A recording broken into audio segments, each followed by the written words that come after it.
Dr. Eswaran, I was wondering if you might be able to share a bit of the role that diet plays in managing IBS. So, since irritable bowel syndrome is a chronic disease affecting the GI tract, it's not surprising at all that when it's stimulated with food or drink, it often reacts and is maybe extra sensitive.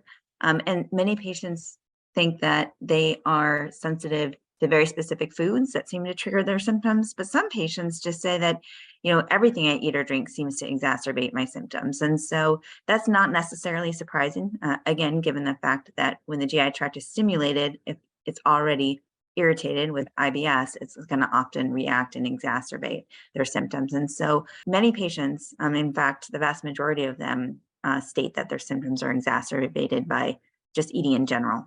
But some patients do really detect a specific food or food triggers.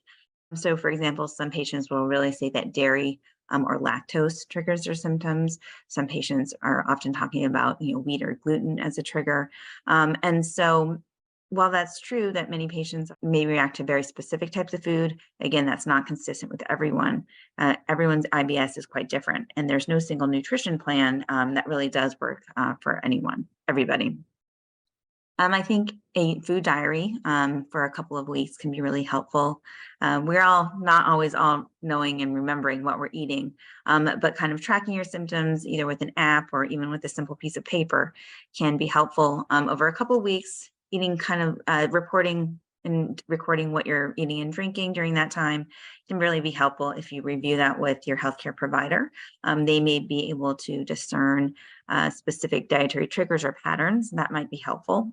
But again, and sometimes it's no specific food, it's just challenging your GI tract with eating that can trigger symptoms. Eating small, frequent meals may be helpful, but again, that doesn't work out for everybody. But this is why it's really helpful and important to talk to your provider before trying any specific nutrition plan, because there's no one size fits all. Each patient is different based on their previous experiences, based on possibly their microbiome and what other medications they've been taking. So again, talk to your healthcare provider before trying any specific nutrition plan, especially if it promises to cure your IBS.